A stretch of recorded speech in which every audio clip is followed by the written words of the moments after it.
देश की आज़ादी के 75 वर्ष के महोत्सव अर्थात अमृत महोत्सव को मनाने की खुशी सरकारी स्तर पर तो चरम पर है।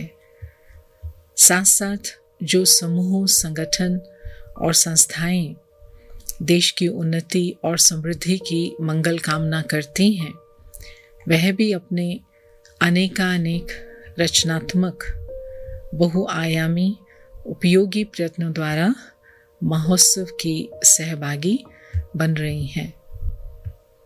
ब्रह्मा कुमारी ईश्वरीय विश्वविद्यालय तो पिछले 85 वर्षों से ही स्वर्णिम भारत की पुनर्स्थापना के लक्ष्य को सामने रखकर जन जन को स्व परिवर्तन का निरंतर आह्वान करता आ रहा है। क्योंकि अगर आज़ादी के अमृत को अमर रखना है, आज़ाद गगन का उड़ता पंछी, सोने की चिड़िया भारत को बनाना है, तो कम से कम अब तो अपने जीवन से उन सब बुराइयों के जहर को निकालने का संकल्प और प्रयास करना पड़ेगा। ये वो प्रयास बुराइयों को निकालने का, जिन बुराइयों के कारण भारत और भारतवासियों ने स्वराज्य कभी गंवा दिया था। हम इतना तो समझते हैं कि समाज, देश और संसार का स्वरूप उसमें रहने वाले व्यक्तियों के कर्मों से निर्मित होता है। व्यक्तियों के कर्म यदि श्रेष्ठ और सुखदायी हैं, तो परिवार, समाज और संसार भी वैसा बनता है। यदि कर्मों में श्रेष्ठता नहीं है, तो संसार का स्वरूप भी बदतर होता जाता है। तो कर्मों का आधार फिर क्या है? वो है हमारे मन में उठने वाले विचार, बुद्धि द्वारा लिए गए निर्णय। और ये विचार पूर्व काल के और इस जन्म के हमारे संस्कार, जो इम्प्रेशन के रूप में सबकॉन्शियस लेवल पर या आत्मा में अंतर्निहित जो होते हैं, हमारे विचार उन संस्कारों से प्रभावित होते हैं। तो इस प्रकार संकल्प, कर्म, संस्कार चक्र चलता रहता है। अब यदि परिवर्तन करना है, तो तीनों में से पहले किसको पकड़ना होगा? तो पहल तो हमें करनी होगी संकल्प शक्ति अर्थात मन से। क्योंकि अगर हमारे विचार ही अशुद्ध हैं, नेगेटिव हैं, हमारी सोच अच्छी नहीं है, तो जैसे कि मन की स्क्रीन पर अंधेरा है, अंदर कन्फ्लिक्ट है, कंफ्यूजन है, तो हमारे बोल, हमारे कर्म भी कैसे होंगे? डर डर के चलेंगे, डर डर के सोचेंगे, करेंगे क्या? रुक ही जाएंगे। अब जीवन डरने, अटकने, रुकने के लिए तो बना नहीं है ना। तो उसमें भी अगर एक मेरे जीवन की गाड़ी अटकी, तो जो मेरे पर आधारित हैं उनकी भी अटकेगी। तो पहला स्टेप तो वैचारिक, मानसिक गंदगी की, फफूंदी को, सीलन को क्लीन करना है। इस सीलन को खाली सील नहीं कर देना। सील माना साइकोलॉजिकल सेटिस्फैक्शन नहीं दे देना कि हम तो जानते हैं ना बहन जी, ये बुराइयां होती हैं, मुझे पता है मेरे अंदर ये कमी है, या हम जानते हैं हमारे समाज में ये सब बहुत समय से चलता आ रहा है। तो ये जैसे कि सीलन को सील कर दिया, स्टैंप लगा दी कि हमें समझ है। ये काफी नहीं है। महसूसता की शक्ति से क्लीन करना है। और महसूस कर भी लिया, आज क्लीन कर भी लिया, लेकिन फिर इस क्लीन बुद्धि के बर्तन को, साफ बुद्धि को लगातार शुद्ध संकल्पों से संपन्न भी करना है कि मेरा क्या फर्ज है मेरे प्रति, मेरे समाज के प्रति, आज क्या चाहिए भारत को, आज क्या चाहिए उन लोगों को जो मेरी तरफ देख रहे हैं, उनके लिए सद्भावना, उनके लिए मंगल कामना।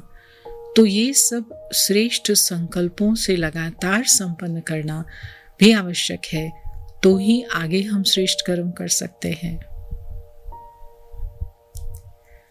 तो ज्ञान के सागर परमात्मा मानव को अपने संकल्पों को सदा शुद्ध रखने का तरीका यही सिखाते हैं, यही प्रशिक्षण देते हैं कि हम स्वयं को ये जो 5 तत्वों से बना हुआ शरीर नहीं समझें, लेकिन हम इस शरीर में रहने वाले, शरीर से अलग, शरीर की मालिक, शांत और पवित्र ज्योति स्वरूप आत्मा समझें।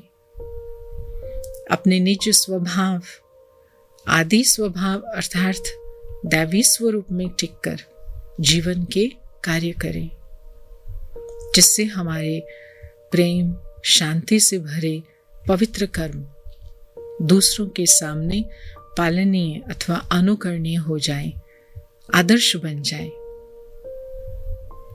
तो ऐसी निरंतर आत्मिक स्थिति में रहकर शुद्ध संकल्पों की वैचारिक क्रांति को लाना, इसका ही दूसरा नाम है संस्कार परिवर्तन। हम अपनी छोटी छोटी आदतों को तो कुछ धारणाओं से स्वयं ही बदल देते हैं, थोड़ा सा मेहनत करते हैं, ठीक हो जाते हैं, परंतु नफरत, हिंसा, वासनाएं, कई कड़े संस्कारों का आमूल परिवर्तन करने के लिए तो गहन तपस्या की जरूरत है। देहभान व देह अभिमान के संस्कार का त्याग इसमें प्रथम सीढ़ी है। मैं आत्मा हूं, ये शरीर एक मंदिर है, इसमें आत्मा की प्रिय मूर्ति विराजमान है। मैं आत्मा राजा देह की राजधानी में मस्तक रूपी सिंहासन पर बैठी हूं। मैं आत्मा कर्म इंद्रियों रूपी प्रजा का कुशल प्रशासक हूं। ऐसा अभ्यास अंदर ही अंदर पुरुष भाव या स्त्री भाव से हमें मुक्त कर काम वासना की मनोवृत्ति पर भी नियंत्रण कराता है, दृष्टि वृत्ति को अनुशासित रखता है। तो ये बॉडी कॉन्शियसनेस का, देह अभिमान का संस्कार सिर्फ अपने को स्त्री पुरुष समझकर फिर अधीन होकर या अपने कुछ गुणों को ना समझकर दूसरों की तरफ देखते रहने का संस्कार सिर्फ यहाँ तक सीमित नहीं है, इसकी और भी गहराई है। क्योंकि इस कॉन्शियसनेस के कारण ही हमें जो अपनी जाति, अपनी भाषा, अपने राज्य, अपने देश के लोग, अपनी जैसी सोच के लोग ज़्यादा पसंद आते, और जो इन सब वाले नहीं हैं या जो हमारे जैसे नहीं हैं, उनके प्रति हमारे मन में कहीं ना कहीं नापसंदी उत्पन्न होती रहती है। तो जिसको पसंद करते हैं उनके राग में, और जिनको नापसंद करते हैं उनके प्रति घृणा में फंस जाते हैं। तो ये बहुत सटल आत्मा के अंदर ये सब जो वायरसेस घुसते जाते हैं, इसकी परवाह कौन कर रहा है? तो ऐसे संस्कार परिवर्तन के लिए, जिसको ही देह अभिमान का संस्कार कहते हैं, आत्मिक भाव के साथ हर समय स्मृति से भी कार्य व्यवहार और संबंध संपर्क में आना जरूरी है कि हम सब आत्माएं एक पिता के संतान, आपस में आत्मिक भाई भाई हैं। हाँ, हमारे शरीरों के पिता तो अलग हैं। हो सकता है जिन मान्यताओं को हम मानते हैं, हमारा धर्म पिता अलग है, लेकिन परम पिता एक है और हम आपस में आत्मिक भाई भाई हैं। चांद तारों की दुनिया से पार परमधाम से आए हैं। सृष्टि रंगमंच पर हम अभी मेहमान हैं। तो इस स्मृति से ये जो देह की बातों में अंतर है, भाषा का, जाति का, सोच का, समझ का, ये जो देह दृष्टि है बदलती है। काम, क्रोध, लोभ, मोह, झुकाव और लगाव, टकराव से सुरक्षित हो जाती है। या फिर कहें कि रोज की दिनचर्या में हम वाणी, दृष्टि, कर्मों से होने वाले मॉरल, सोशल एक्सीडेंट्स, टूट फूट से बच जाते हैं। और इनसे बचना माना समय बची, शक्ति बची। तो ऐसा योगी इस जमा शक्ति से, ऐसा राज योगी इस जमा शक्ति से अपने मित्र, संबंधी, समाज का सहयोगी बनने में फिर सदा ही तैयार रहेगा। तो जो कल तक गंदी वृत्ति, दृष्टि, गलत बोलचाल के अधीन इंद्रियों के गुलाम थे, आज स्वराज्य अधिकारी बन अर्थात कर्मेंद्रियों के मालिक आत्मा अपने को समझ शरीर द्वारा मानव सेवा कर पुण्य अर्जित कर सकते हैं। क्योंकि कमाई जमा हो गई ना, तो जब जमा होता है तभी तो दूसरों पर ध्यान जाता है, तब तो मन करेगा कि उनको भी कुछ दे सकते हैं। तो इसी स्वराज्य की अनुभूति से, अपने को आत्मा शरीर का, कर्मेंद्रियों का मालिक समझने से और एक पिता परमात्मा की स्मृति से, यही वास्तविक पुरुषार्थ है।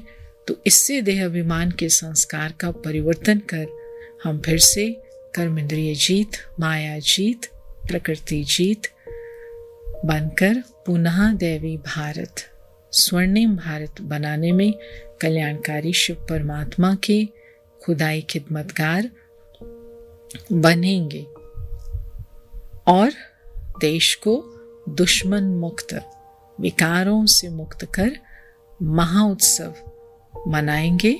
ये हमारा प्रण है। स्वराज्य से स्वर्णिम भारत।